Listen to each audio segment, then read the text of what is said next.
Filósofos, bienvenidos a este segundo capítulo de la filosofía de la ciencia.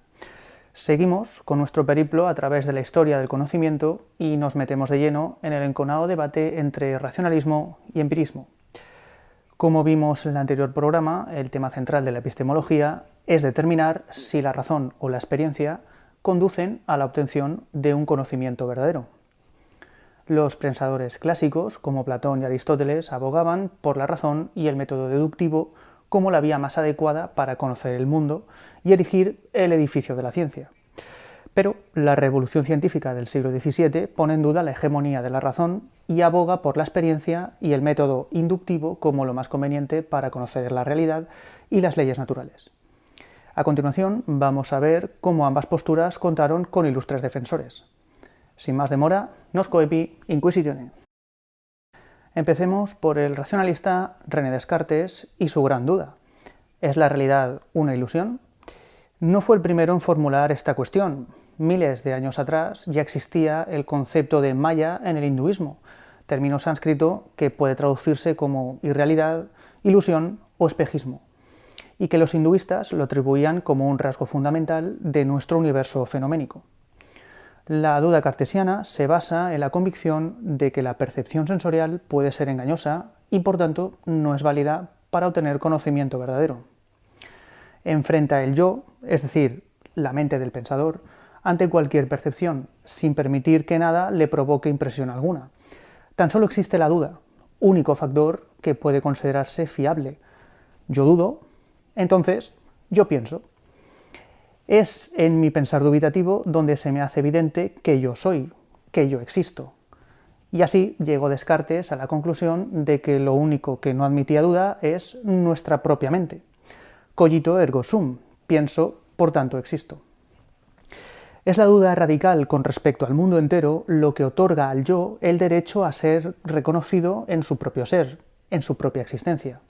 Según esta premisa, para que algo sea verdadero, nuestra razón debe ser capaz de descomponerlo en elementos que sean intuitivos y evidentes para nuestro intelecto, de manera que todas las secuencias mentales se elaboren de tal forma que se desarrollen estrictamente la una de la otra, al igual que ocurre en el desarrollo de las matemáticas. Para Descartes, todo lo que no sea pensado siguiendo el método de las matemáticas no puede proporcionar una base firme que dé certidumbre y validez al conocimiento adquirido.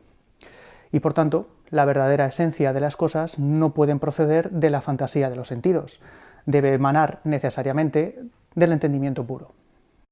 En el bando opuesto tenemos a empiristas como David Hume, que considera la experiencia que tenemos del mundo regida no por las fuerzas de un orden universal, sino por el poder de la costumbre humana, es decir, del hábito de pensamiento.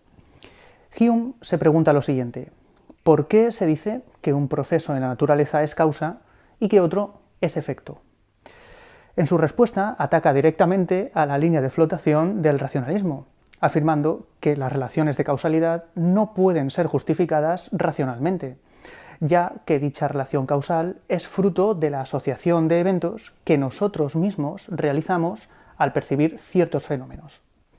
Por ejemplo, observamos cómo brilla el sol sobre una piedra, y a continuación percibimos que esa piedra se ha calentado.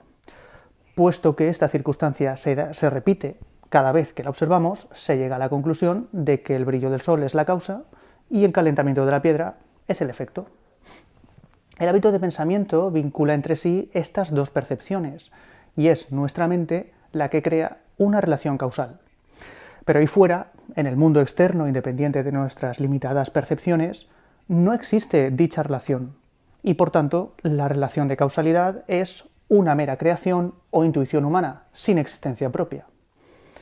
En consecuencia, según Hume, toda representación que el ser humano se haga sobre la observación sensorial e intelectual queda excluida, puesto que no deja de ser un mero acto de fe incapaz de convertirse en conocimiento. Los conceptos, relaciones causales, así como también el lenguaje, son representaciones mentales, inseparables de la razón. Por tanto, si dichas representaciones no son fiables, tampoco lo es la razón. Esta visión ultraescéptica de Hume, al afirmar que la causalidad no es un principio universal, sino un mero invento de la imaginación humana, no deja de ser un torpedo a la línea de flotación del buque insignia de la ciencia, y a su aspiración de construir modelos que expliquen la realidad de manera universal. En conclusión, la mente humana, cuando percibe los objetos y sucesos del mundo en el espacio y el tiempo, crea vínculos y establece una relación causal por el mero hábito, es decir, a base de verlo una y otra vez. Para el ser humano, en cuanto a su relación con un mundo que no sea el de los sentidos, no puede haber ciencia, solo puede haber fe. Recapitulando, vemos que el empirismo planteaba un mundo de incertidumbres en el que era difícil, si no imposible, construir ciencia en términos filosóficos, mientras que el racionalismo se consumía en dogmatismos, silogismos y pensamientos circulares sometidos a determinadas reglas lógicas. En este punto aparece el pensador alemán Immanuel Kant, para reconciliar ambas posiciones. En su obra Crítica a la razón pura, demostró que ambos bandos podían llegar a complementarse. Antes de Kant, los filósofos establecían relaciones entre el sujeto y el objeto real, asumiendo que ambos eran completamente independientes entre sí. En cambio, el pensador alemán partió de la premisa de que nuestro conocimiento es fenomenológico, es decir, no entramos en contacto con la cosa en sí, o el noúmeno, como él lo llamaba, sino que los objetos, tal y como los percibimos, están creados y conformados por nuestros sentidos. Por tanto, Kant estaba en este aspecto de acuerdo con Hume, al afirmar que solo obtenemos conocimientos sobre los objetos reales al observarlos, y basados en esa observación, nosotros mismos formamos los pensamientos sobre sus relaciones mutuas. Ahora bien, ignoramos si esa interrelación es una cualidad intrínseca de la naturaleza, es decir, no sabemos si en realidad está tan vinculada a la naturaleza de las cosas que no pueda cambiar alguna vez. Por ejemplo, si hoy nos formamos una concepción del mundo basada en nuestras observaciones, mañana pueden suceder cosas que nos obliguen a formar otra concepción totalmente distinta, como ya ha ocurrido con el cambio de paradigma de la física clásica al de la física cuántica. Que el mundo físico no le da su conocimiento a la mente humana es un punto de vista que Kant estaba dispuesto a adoptar de Hume. Ahora bien, lo que no podía aceptar es que esos conocimientos no contengan certeza y verdad. Para él, la certeza de las ciencias naturales y de las matemáticas estaba establecida irrevocablemente. Pero claro, esto inevitablemente plantea un inquietante interrogante. ¿Cómo es posible que el hombre esté en posesión de conocimientos verdaderos y ciertos y que, a pesar de ello, sea incapaz de conocer nada de la realidad del mundo en sí? Para responder esta cuestión, Kant tuvo que sacrificar la comprensión humana de los fundamentos del mundo. Nuestra razón nunca podrá afirmar que está en lo cierto sobre cualquier cosa que exista en el mundo fuera de nosotros y que nos afecta solo mediante la observación. Esto implica que nuestro mundo solo puede haber sido creado por nosotros mismos, un mundo que se halla dentro de nuestra mente. La estructura de mi mente requiere que todo efecto tenga una causa y que 1 más 1 sean 2. En base a esta estructura, la mente crea y construye un mundo. No importa cómo esté configurado el mundo fuera de nosotros, porque nuestra mente produce su propio mundo con sus propias leyes. Las matemáticas y las ciencias naturales no contienen leyes del mundo externo, sino las de nuestro organismo mental. Por tanto, si queremos conocer lo que es verdadero, solo tenemos que investigar ese mundo mental. Kant resume esta reflexión en la siguiente frase: el intelecto no deriva sus leyes de la naturaleza, sino que se las prescribe a ella. Evidentemente, la mente no produce su mundo imaginario sin un impacto procedente del exterior.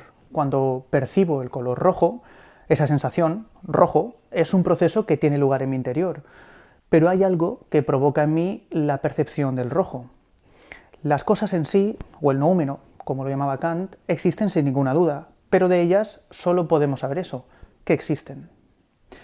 Todo lo que observamos son apariencias que tienen lugar en nuestro interior. Vemos, pues, como Kant, con el fin de salvar la certeza de las verdades matemáticas y de las ciencias naturales, introdujo todo el mundo fenoménico de la observación en la mente humana, lo que implica elevar barreras infranqueables a la facultad del conocimiento, puesto que todo lo que podemos saber se refiere única y exclusivamente a procesos que ocurren en nuestro interior, apariencias, como las llamaba Kant. Pero las cosas exteriores en sí permanecen inevitablemente ignotas. Nuestro conocimiento no afirma nada, no determina si las ideas relativas a ellas son verdaderas o falsas. No hay nada que nos impida aceptar su existencia, pero un conocimiento respecto a ellas nos resulta completamente imposible.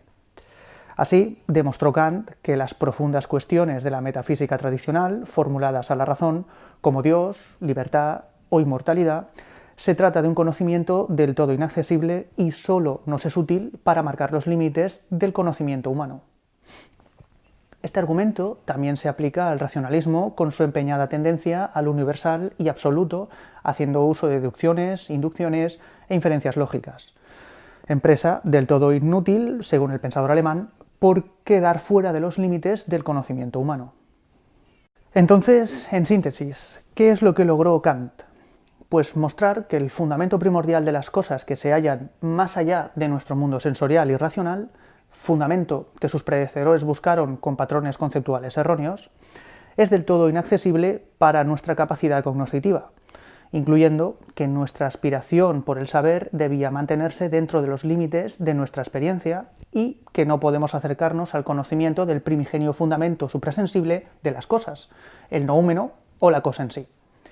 Demostró que debido a la estructura de nuestra capacidad cognoscitiva no podemos tener acceso a los principios últimos que se hallan más allá de nuestra experiencia, aunque racionalmente no tenemos derecho a situarlos en ese más allá. Kant logró rebatir la filosofía dogmática, sin duda, pero no puso nada en su lugar. Estas disquisiciones filosóficas se producían durante los siglos XVII y XVIII. Sin embargo, la ciencia se mantuvo al margen y siguió la suya. Mientras la experimentación y el incesante ensayo y error dieran resultados, poco le importaba a la ciencia el valor epistemológico de sus hipótesis y teorías. Tan solo contaba que funcionasen. Esta configuración del pensamiento científico dio paso a una imparable revolución técnica, tecnológica y también, por supuesto, económica, que llevaría al viejo continente a la siguiente transformación acaecida en la segunda mitad del siglo XVIII, la Revolución Industrial, que permitió a Europa establecer una hegemonía económica, militar y política que se traducirá en colonialismo e imperialismo. Bien, aquí concluimos esta segunda parte. En el siguiente programa analizaremos el periodo que se abrió en Europa posterior a la Ilustración y que supuso ya en el siglo XIX la hegemónica instauración de la ciencia frente a la religión o la tradición. También analizaremos en profundidad la teoría de la relatividad de Einstein y las importantes diferencias respecto al paradigma clásico newtoniano. Filósofos, nos vemos en la tercera parte. Un fuerte abrazo.